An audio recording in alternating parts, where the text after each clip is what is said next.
Un service d'oncologie médicale ne peut pas exister sans une plateforme de soins oncologiques de support qui permette d'offrir en un lieu l'intégralité de ces soins diététique, kinésithérapie, sport, psychologie, prise en charge de la douleur, socio-esthéticienne, etc.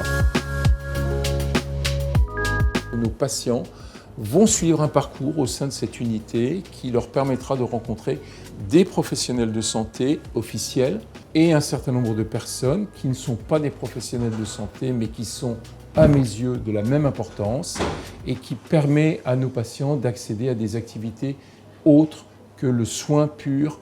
Je vais citer la danse, je vais citer le théâtre, je vais citer le sport, je vais citer la diététique.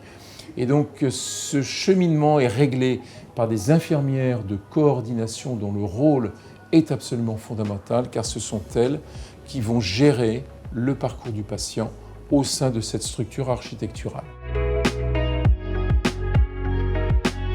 C'est la pratique du sport qui a un impact sur la tolérance au traitement, qui a un impact sur la survie des patients, sur la guérison des patients. Et l'aspect diététique qui est fondamental dans une société où la malbouffe est quand même bien présente, c'est d'apprendre aux gens à manger bien et à bien manger. Ça ne peut être que bénéfique, à la fois pour l'individu, à la fois pour le patient, à la fois pour la société.